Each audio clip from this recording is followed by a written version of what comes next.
This might be the closest they've gotten to each other since they shared a debate stage. Tonight, Vice President Harris held a rally in Oakland County at the exact same time former President Trump spoke to supporters at Huntington Place in Detroit. A win in Michigan could get them elected president. And we begin our coverage tonight with Fox News' Lauren Edwards in Waterford.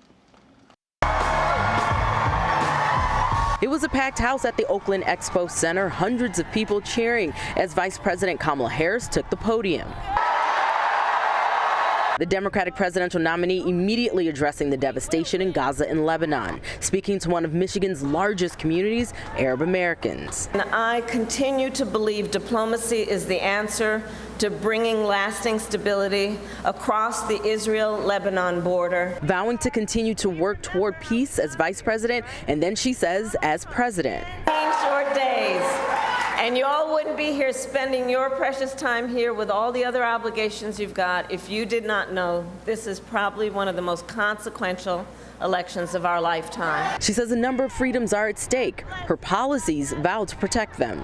We are focused on a future where we bring down the cost of living, invest in small businesses and entrepreneurs, protect reproductive freedom. She talked about her opponent, former president and Republican nominee Donald Trump, who was in Detroit speaking as well, saying that under his administration, 6 auto plants close. She vows to invest in the industry and protect unions.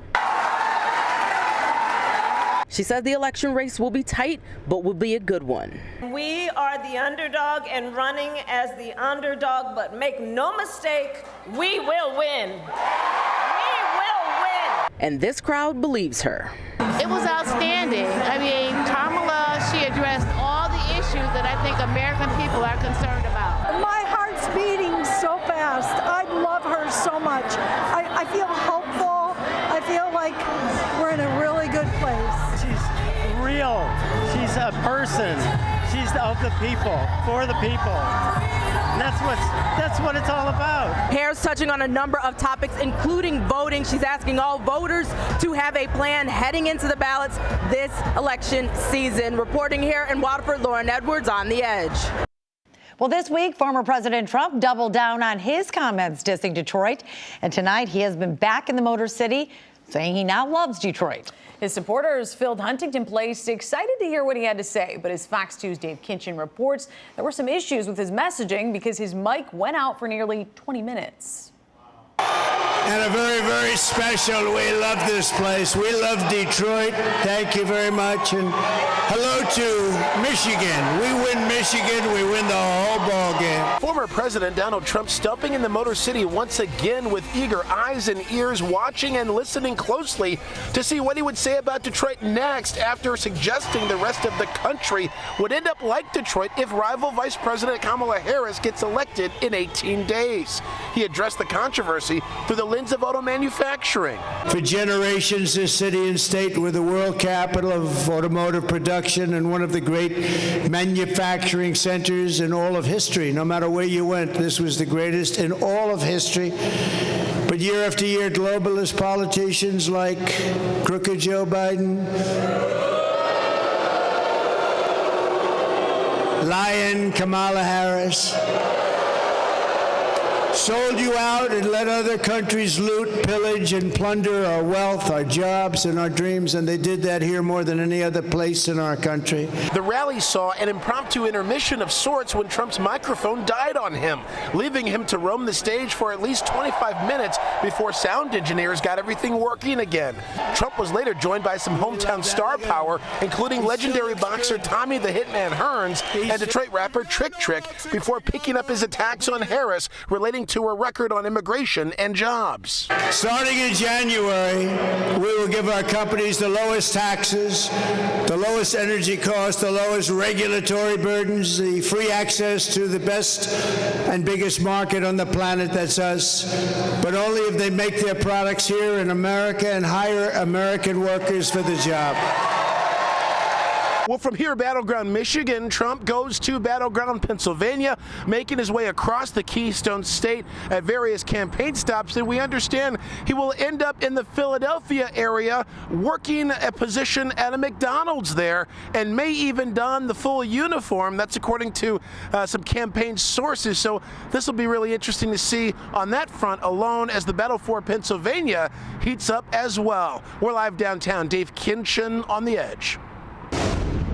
Meantime, more documents have been made public in the case against former President Trump, alleging he tried to overturn the 2020 election. Many of the documents were heavily redacted.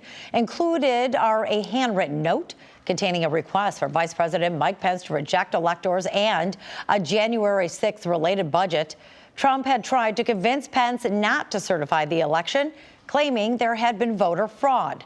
In July, the U.S. Supreme Court ruled a president is immune from prosecution for official acts. But special counsel Jack Smith argues Trump's actions were personal and not his official duties as president. And also tonight, now you see them, now you don't. Ticketmaster customers across the country are complaining that tickets they have paid for have disappeared from their accounts and then sold to another buyer. It's impacting people here in Michigan, too. And when they reach out to Ticketmaster, they're finding very little help in getting the issues resolved. Someone was able to hack right in to the account and instantly take 3 events, from me within less than 4 minutes. A set of Lions tickets and tickets for 2 Red Wings games vanished from Carrie Jankowski's Ticketmaster account, alerted by email earlier this month.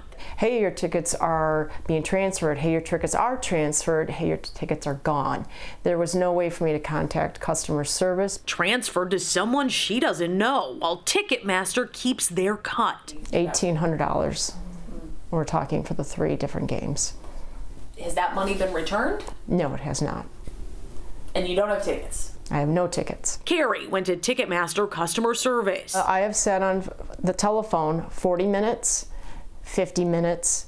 I have finally get someone, they're like, well, there's nothing we can do. We'll escalate it to the next department. They'll get back to you. No one gets back to you. It's almost been 2 weeks. We asked Ticketmaster specifically about Carrie's case. They sent a generic response explaining that this does not mean Ticketmaster was hacked, suggesting Carrie change her passwords. I've changed passwords numerous times on Ticketmaster, my email, everything else. I'm just constantly doing it. Turns out Carrie's story is a common one. And I got a notification on my phone that your tickets have been transferred to JJ. Alicia Key bought concert tickets back in March for a show at LCA this month, then poof, gone. My seats were back on the website for more immediately after. Stolen to sell on the same site, and she says no help from customer service. They were like robots on the phone. They all had the same response. Her friend was even flying in from Florida for the show. She canceled the trip,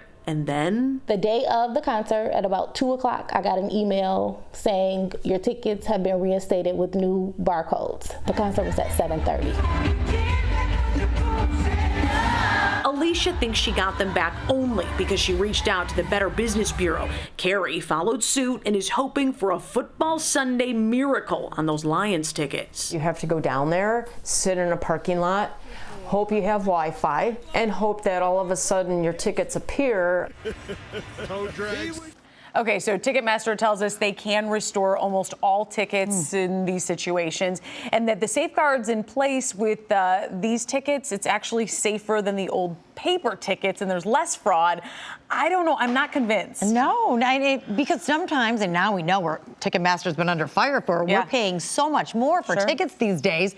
And then if someone can just swipe it from you, it seems like there needs to be more safeguards in place. And all you have to do is a Google search, and you can see that this is happening all over the country. I'm sure we'll be getting some emails later tonight. No, I bet. All right. Well, right now, though, we are going to get into brighter news, and that's our weather, because it sounds like it's going to be good this weekend. Yeah, it's going to be a great time to get outside. Meteorologist Stephanie Mead has our forecast. Hey, Steph. Yeah, it's going to be a really great weekend for us here, not only across southeast Michigan, but across the entire state and across the entire region. Right now, we're in the upper 40s here in the metro area, mid-50s in Ludington, upper 40s in Marquette. So everyone feeling those slightly chillier temperatures. But the good news is I don't think we're dropping into the 30s tonight. We should see temperatures remain in the 40s, which means we will not be seeing any frost. It's been kind of frosty the past couple of mornings. A few showers out near parts of Minnesota. We are steering clear of any moisture. I think we are dry dry from start to finish this weekend. Temperatures waking up early tomorrow morning, mainly in the low to middle 40s. We'll be at 44, mostly clear skies, if not mainly clear skies.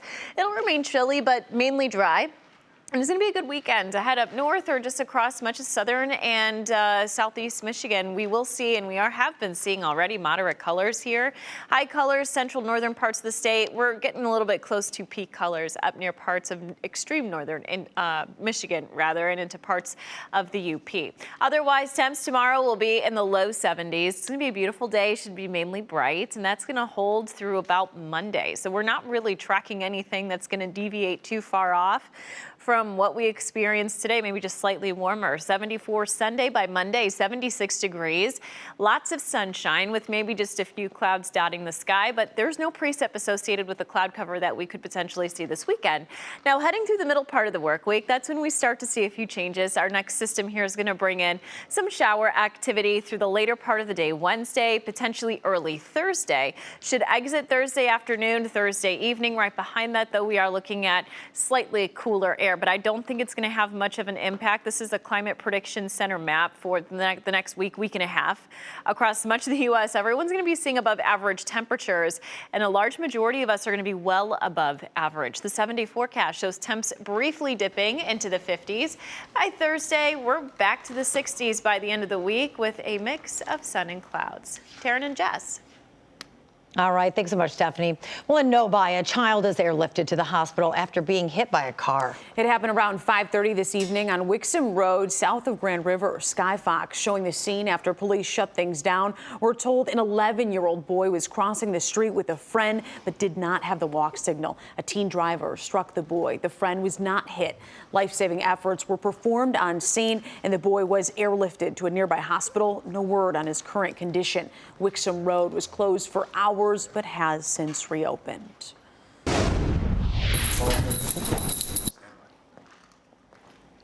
1 week after the brutal murder of a 72-year-old man in his Rochester Hills home, one of his accused killers makes his first court appearance. 39-year-old Joshua Zuazo is being called the second suspect in the death of Hussein Murray. Zuazo and his 39-year-old Carlos Jose Hernandez are both accused of posing as DTE crew members and to gain access to the home on Newcastle Drive. Now, during the alleged crime, the victim's wife was also tied up. Zuazo pleaded not guilty to the murder charges and then was denied bond. Hernandez was arrested in Shreveport, Louisiana, and is still awaiting extradition back to Michigan.